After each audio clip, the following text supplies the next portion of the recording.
suis Patience Safi Adjivon, double diplômée en France, donc en biotechnologie et en management de l'innovation.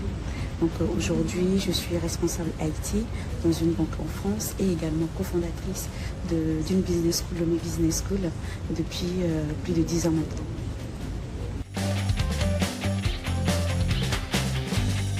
Donc concernant les formations de l'innovation, ça reste toujours un peu plus en avance par rapport à ici. Mais quand par exemple on est à Lomé Business School, il y a une formation qu'on appelle Projet Innov. Projet Innov, ça vient tout cracher de ce qui se passe aujourd'hui dans les écoles supérieures en France, où les jeunes doivent réfléchir, proposer des solutions, mais des solutions adaptées à eux leurs besoins.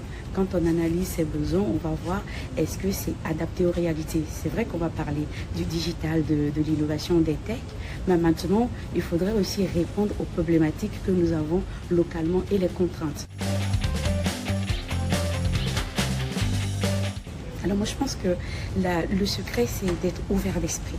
En fait, c'est lorsqu'on arrive, on accepte de devenir comme un enfant qui découvre tout, même tout ce qui est basique, d'apprendre à le faire. Parce qu'une fois qu'on accepte qu'on n'est pas dans son pays, qu'on est dans un autre pays, on est obligé comme un enfant d'apprendre mais les bases, les codes.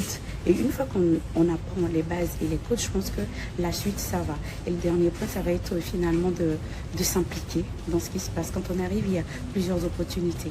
Donc lire les annonces, faire les choses, faire des jobs, c'est quelque chose qu'on apprend à faire tout de suite lorsque nous quittons nos parents. Donc je pense que le seul conseil, c'est d'être ouvert d'esprit. Moi, le premier qui va passer, c'est l'adaptation. L'adaptation.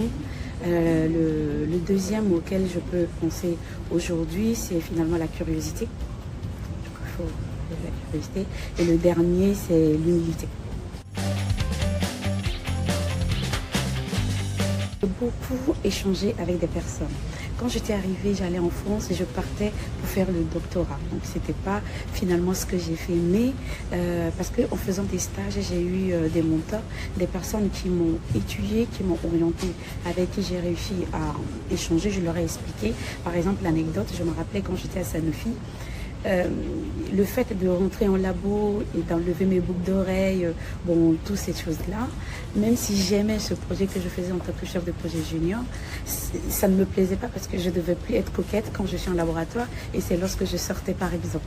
Mais en discutant avec mes responsables de stage, l'échange qu'on avait eu, j'ai compris que peut-être je pourrais continuer à travailler sur des sujets d'innovation, mais en rejoignant peut-être d'autres secteurs d'activité et finalement c'est ce que j'ai pu faire aujourd'hui.